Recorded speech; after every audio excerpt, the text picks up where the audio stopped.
called a function pd.readcsv.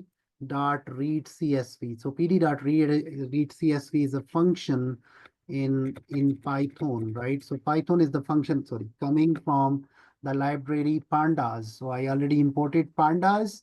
So when I write pd.csv, I can just recreate it just for you guys.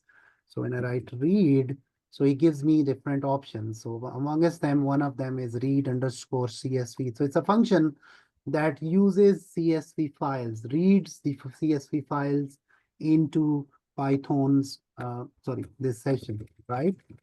And within those parentheses and within quotes, I can write the file name. I can ask with from Python which files I have. So as soon as I write this double quotes and then I press this tab, so he gives me this option right here. So that is the CSV file I just wanted to read.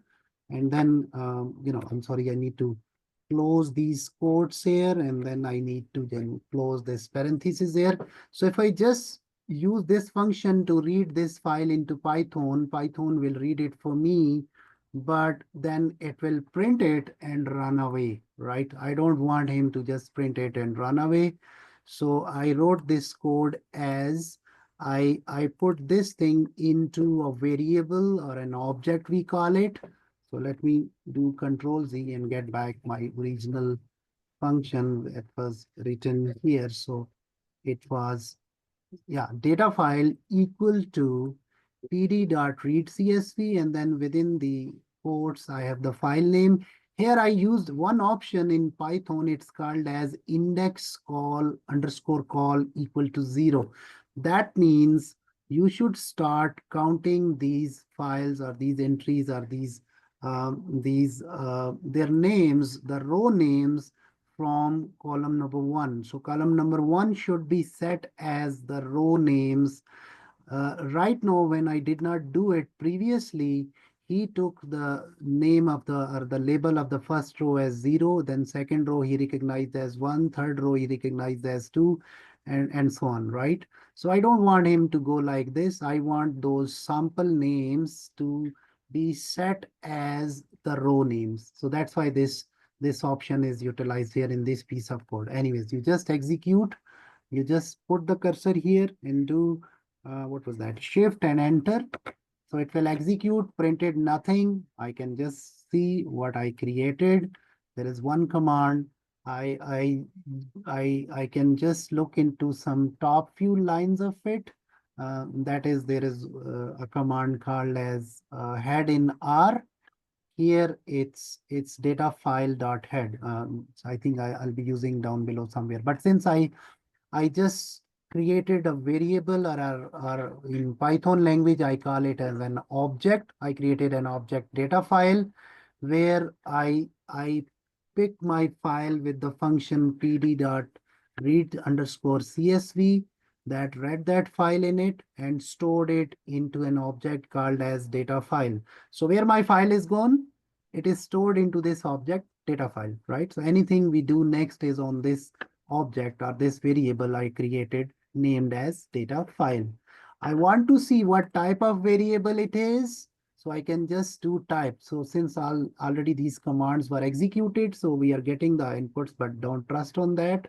I would say you just re-execute them all by yourself. So here I'm just looking into its data type, file type. So that object is pandas.core.frame.data frame. That's one downside of Python's, that it can start tracing the commands right from the package. So path pandas, the core package, and within that there are the frames, I guess the modules or some modules, and within that its data type is data frame. So this object is of the type, its data type is data frame. Matrices are where we store the data in different dimensions. But that data is numeric data. If there are the numbers, the data type can be matrix. Here in data frame, we also store the numbers as well as we store the names. So in this file, we have the gene names or IDs. We had the labeled columns, so that has tumor versus normal. And we had another column where we have the sample names. So the data type should be something, some big object or some big container that could have this file. So the data type this Python defines is data frame. So this is a data frame. Okay, right? Data file dot info tells us what we have in our files. So it tells us that this object is stored as a data frame object. Its data type is data frame. It has 554 total entries, right? Total rows. And they were from T72 till N50. Total columns here are 2404, 2404.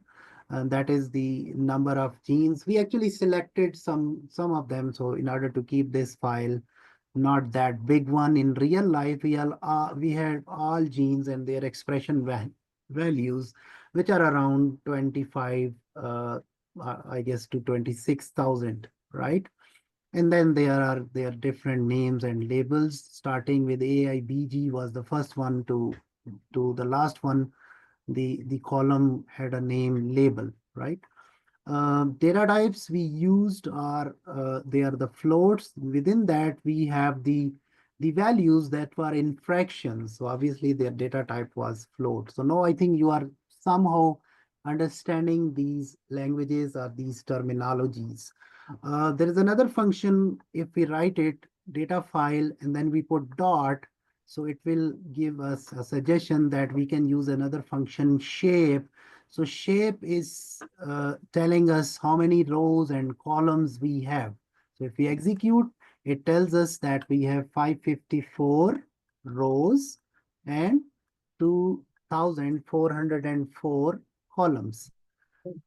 Data file dot size tells us the total number of entries here. So that are the multiples of 454 into 2404. So that's a big number. How would you read it? I guess it's 1.3 million. So 1.3 million entries are there for this file size. In your real life, yeah. Is there any trouble or problem in the audience?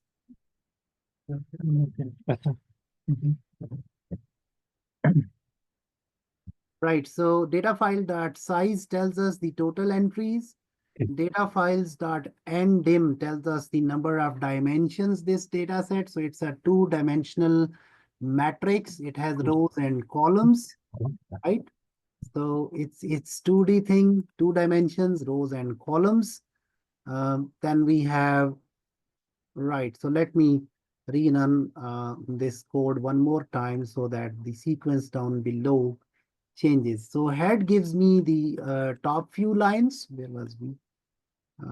Yeah, so I'm sorry, I was here. So after 17, I executed, I skipped one, but maybe I can do this shift and enter and keep going. You guys just go with shift and enter and keep going and start understanding what we have been trying to do here. So head will show you the top few lines of your file. You just make sure whether your full data is there, right? So this, so he took that. And the tail shows you the few lines, bottom few lines, right? So head, and then there is the tail also. So at 14, but now I think it should be 20. So at 20th, I can do this this tail, 23rd. So 23rd line of code, the line of code executed at 23rd position, right? He's keeping track of the sequence is where we saw the tail. So head shows you the top few lines of the file, and tail shows you the bottom few lines of the code. I mean, we just want to make sure that our whole file is incorporated, right? Now we start doing the actual fun here.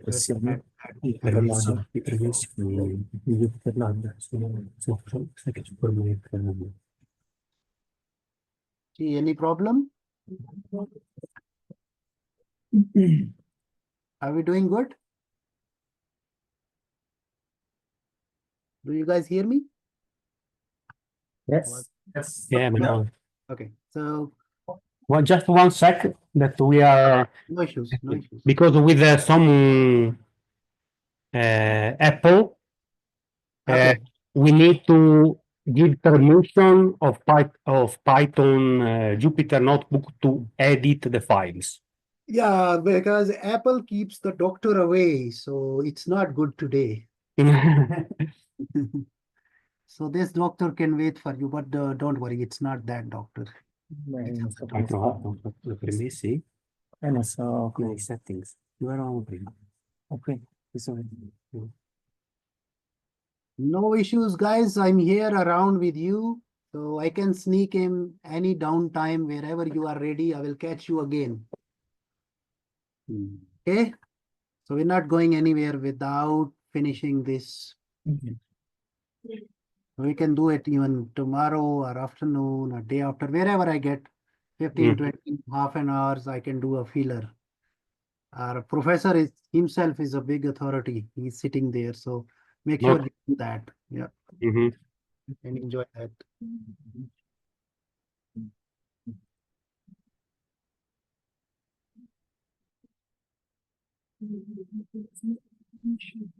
Would you give us some feedback? Could we move on? Yes. Like if you guys want, we can, no issues, but Okay. There are still some people with permission, but issues, but I mean, yeah. You can go through this code and it has each and everything over there. You can practice at home, at your hotels, and feel free to contact me or Professor Silvano. I think for Professor Silvano, this code is just very, very basic things. So yeah, his team can fix those issues real quick, right? yeah. Yeah. Okay, let's go. So- Let's go on. So let me give you the major things here. They're also recorded, so you can also watch them later.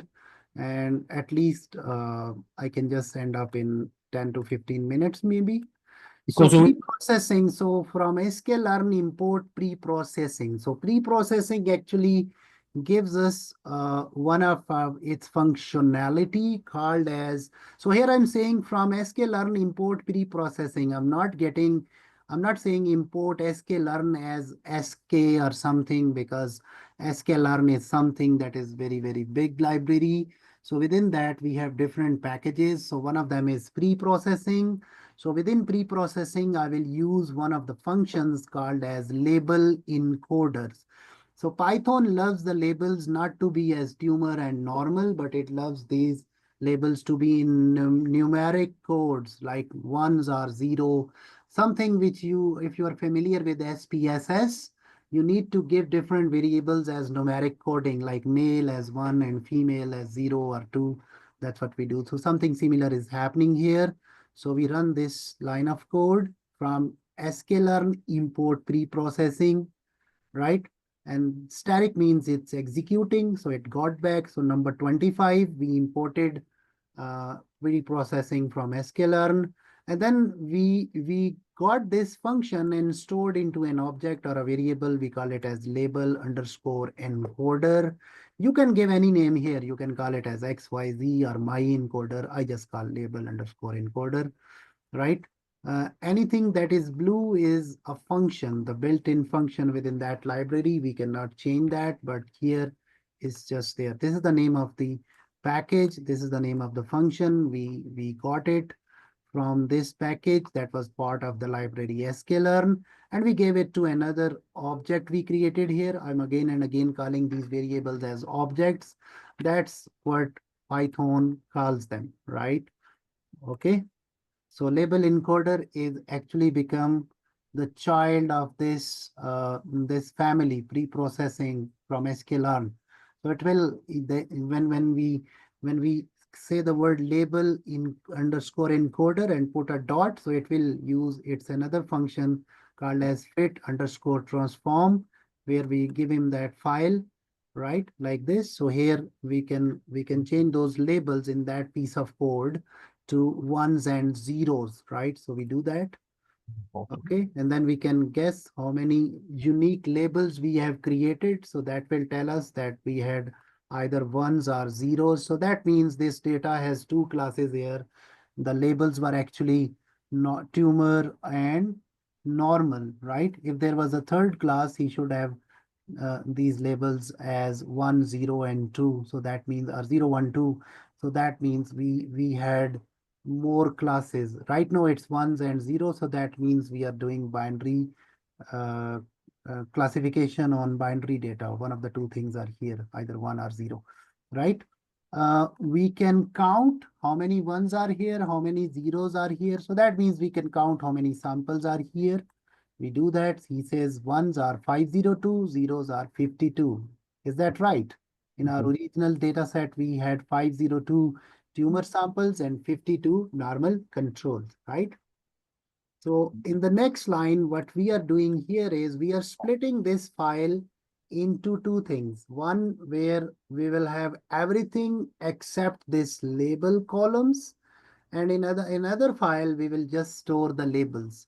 Why we are doing that? Because we will then split this file. So right now we will give this full file during the training, but in testing we will use the file without the labels. So in X, what we are doing here is we are using a Python function called as ilog, right? So what it's doing here is it's chopping the file into two things, one without labels, one with the labels. That's what we are doing in this cell. So I just let me execute that, right? And it executed. So my file in X, it has everything except the labels column. So that I will use during my testing thing. In training, I will have the labels, and in Y, I just stored the labels. So later on, when he will be checking in these two files, whether he called one as 1 or 1 as 0, so he can then over there get those true positive, false positive, and all those matrices things, right? So he will do that.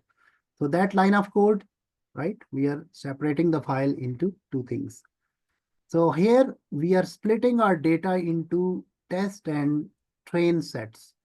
So the command is from sklearn.model_selection import train test split. So there is a function train test split. We get it from sklearn. Within that, there is I would say a module model_selection. So that's where we are getting. And then we are creating different variables, x_train, x_test, similarly y train, y test. And then here we are assigning the whole data. So we go into this y_test, and we create all those variables, x_train, x_test, y_train, y_test. And here we are using test train split function, which we actually incorporated from here. And we are giving him the x, we are giving him the y, and we are deciding that our test data set should be 0.30. So test data set should be 30% of the total. 30% of the total was what was that? 554 samples, 502 normal, 502 cancerous, and 52 normal. So total 554. What is the 30% of that? You can calculate. So in the matrices later on, your numbers should add up to that number. Here is one thing, the second option, it says random state equal to 42. That word came from a comic book on galaxies. So over there, he used the word random state 42. So that 42 is where everything is randomized. So everything is shuffled. So that's why this function was also used in machine learning community. Random state equal to 42. Why not 43? Why not 46? Why not 45? That just means that do the randomization on my data, pick up 30% of the rows of the total files in testing. That means in training, we will have remaining 70%. So 70% in training, 30% in testing. So that's the test train split. So in this function here, we are doing this test train split. So we just execute. So at number 39, this got executed. I'm wondering where 38 gone. So 37 and then 39, I don't know. He's going on the odd numbers here, right? So then we execute the next one. So here we have another function called as standard scalar that does normalization of my data. The whole file is taken and normalized with the help of the standard normal distribution or the normal distribution, or we also call it as Z-score normalization. That is just one function. We need to run it. So Python believes we should normalize our file with this. So just run it and you can read later what he's doing, right? So it's doing some normalization. He is assuming that it's coming from a normal distribution with a mean of 0 and standard deviation of 1. Don't worry if you are not understanding, just run it, right? And finally, we come to the to our first plot. Again, since time is short, I'm not going into to explain all those parts, but we import another library, matplotlib.pyplot as PLT, cbors as SNS, sklearn at manifold import as tsne. There is one plot called as tsne plot. So that is where we are doing unsupervised machine learning or clustering or classification. So if you run it, it will cluster the data into 2D picture or 2D image. So he also saved this in the end. I also saved it with this function so that that plot will be saved here as well, where I'm doing all this stuff, right? So yeah. So he's coming, so he's generating. Did I run it? No. Yeah, so it's generated the plot, and I believe it will also save this plot somewhere here. Yeah, so that plot is there. Okay.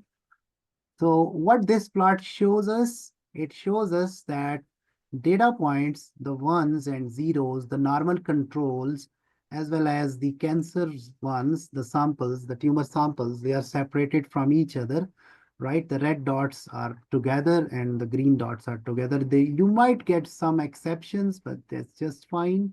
But mostly this how this thing works, and we don't have the other big file right now. The multi ones over there, we were observing that the tumor samples and the normal controls were separated according to their cancer types, right? So here we are getting different matrices. We are importing them. Accuracy score, precision score, recall score. These are already built-in functions. So he will just simply go and look into these actual files, right? And see how many ones are labeled as 1. In that case, they are true positive.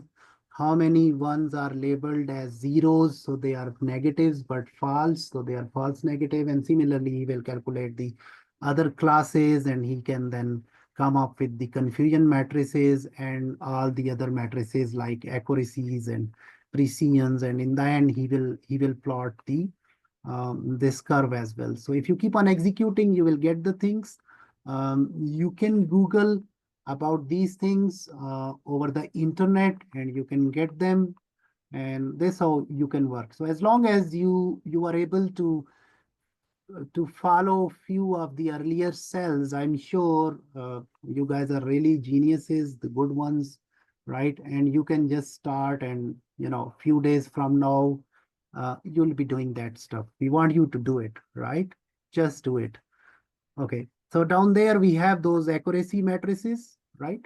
And here we also have that confusion matrices, right? So it will be created, and these numbers, they add up to 30% of the total 554, right? And this is that ROC curve which we have. So we did that for only one of the algorithms today, but in this code, this whole sheet, I know that yeah. So this whole sheet has all those algorithms, all those classifiers implemented. You just practice them and learn them. I think in the end, there is a code where that we are combining all those curves together so that you can do that. Okay. So that was just to give you a brief idea and an Yes, I want to, do sorry, that. I just want to add that I run the same code as you do. Yeah. And I have as a result a slightly different result from yours. Yeah, you mean the plot? The plot? The plot, yes. The Yeah. plot, and also the classification thing. But once again, I want to point out that this is normal. Yeah. Because these algorithms are not, how to say, deterministic algorithm. Yeah. So in this way, even if you run the code multiple times, you may obtain slightly different results, even if you point out the seed the same. And So, since but- we But this is not a problem. This is how these algorithms are. But the main point is that the difference should be slightly, like in this case, is very minor, the difference between one run and another. If otherwise you run your code multiple times and you obtain a very different result from time to time, it means that your data, your normalization, your method is basically not reliable. There is something else behind that is not good. And so for that reason, usually sometimes you should implement some kind of call it bootstrap, some kind of performing the analysis multiple times and to see if the results are almost the same. Just to point out if you are obtaining right now some slightly different result. Is perfectly normal, but I mean, otherwise there is some kind of problems. Well, I think I will let you, you would let me go with this. So, yeah, so we'll resume that. I think we started at least from somewhere. So myself, I'm around and Dr. Silvano is around. So if you guys try it at home yourself, I think we can catch up with you. My apologies, I have to rush. No, sure, it's okay, perfect. 1 hour to reach home and yeah. Okay, so on my mobile phone, so I'm switching gears to that. okay, don't worry. Okay, So over to Professor Silvano. sorry. Over to you. Over to Silvano. Dr. Silvano. He wants you to take over now. Okay, we'll take over. Yes, thank you. Thank you so much, Professor. And if you want to stick in the next days to participate, to listen, you are of course welcome. Okay, and also on Friday for the. I am. So it's a lovely thing going on. So I am in, and my team is also in. Yeah. Okay, thank you so much. Thank you. So just now a communication thing. In 4 minutes, we are going outside, and then from outside we are going to ACGB all together because you are going to take a photo there. Okay, so we have a group photo. So please, and then of course we will go to the lunch break. So for the moment, so now we are going outside and stick together. Don't go anywhere else. So because we have to take the picture there, and the photographer is waiting for us.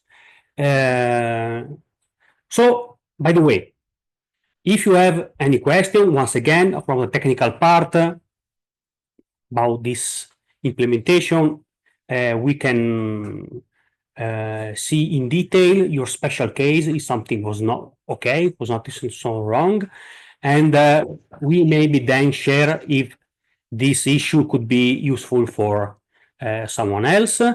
Once again, these Jupyter notebooks is one way to code with Python, but as you may have seen, in this way, you type everything, okay?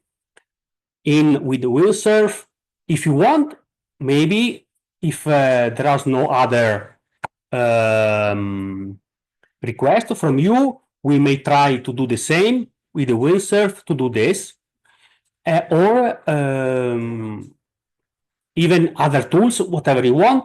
For example, I'm using VS Code here to do the same thing as Jupyter Notebooks. So don't be overwhelmed by the fact that if you even search something, how to do this, you will find I use this, and maybe one other researcher may say I use the other things, because as usual, there are multiple ways to go to the same multiple route to the same destination, and here is the same. There are multiple tools that basically do the same. And so don't be surprised if you Google a little bit something and you find out that there are several different tools. Also here we use scikit-learn. This is a very powerful package library to do machine learning things. But of course, maybe, I don't know, we will try. Maybe using generative code program like Windsurf